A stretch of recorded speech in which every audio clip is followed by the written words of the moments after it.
ఆన్లైన్లో ఏదైనా నచ్చిందంటే అది తీసుకోవాలనిపించినప్పుడు వెంటనే విష్ లిస్ట్లో అయితే పెడతాను. విష్ లిస్ట్ అయితే పెడతాను కానీ వెంటనే బుక్ చేయను.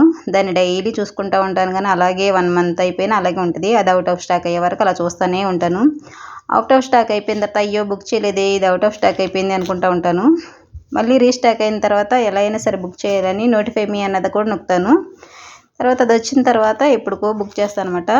అలాగే ఇది 2 సార్లు అవుట్ ఆఫ్ స్టాక్ అయిపోయింది. ఇప్పుడు రీస్టాక్ అయినాక బుక్ చేసుకున్నాను. బుక్ చేసిన తర్వాత కూడా వెంటనే రాలేదు. కనీసం 10 డేస్కి వచ్చింది ఇది. అదేంటనేది చూపిస్తాను చూడండి.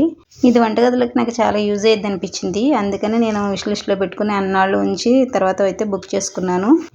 ఇది కలర్స్ అయితే బ్లాక్ అండ్ వైటే ఉన్నాయి. బ్లాక్ ఎందుకు బుక్ చేసేవంటున్నాడు మా ఆయన.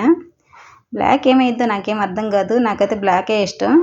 వైట్ కన్నా బ్లాకే బెటర్ అనిపించింది. వైట్ అయితే ఊరికనే మురికిగా కనిపించింది. అందుకే నేను బ్లాకే తీసుకున్నాను. ఇంకా వేరే కలర్ లేవా, బ్లాక్ తీసుకున్నాను అంటున్నాడు మా ఆయన. చాలామంది అలాగే ఉంటారు. వస్తువులు బ్లాక్ ఇష్టపడరు, జుట్టు మాత్రం బ్లాక్ కావాలనుకుంటారు. ఏదేమైనా ఇదైతే వచ్చింది. ఇది నాకు యూజ్ అనిపించింది. ఇప్పుడైతే ఫిక్స్ చేస్తున్నాను. 4 అరలు వచ్చింది దీనికి. మనకు వంటగదిలో చిన్న చిన్న వస్తువులు చేతి కింద పెట్టుకోవడానికి వీలుగా ఉంటుందని తీసుకున్నాను. ఆనియన్స్ పెట్టుకోవచ్చు, పొటాటోస్ పెట్టుకోవచ్చు. ఏదైనా దగ్గరగా ఉంటుంది, వీలుగా ఉంటుంది జరుపుకోవటానికి. కింద వీల్స్ వచ్చినాయి. ఇది నేను ఫ్లిప్కార్ట్లో తీసుకున్నాను. కాస్ట్ వచ్చి 333 పడింది. మొత్తం ఫిక్స్ చేసినాక ఇదైతే ఇలా వచ్చిందనమాట. ఇది సర్దిన తర్వాత కూడా చూపిస్తాను ఏమేమి పెట్టాను అనేది. ఇప్పుడైతే చూడండి.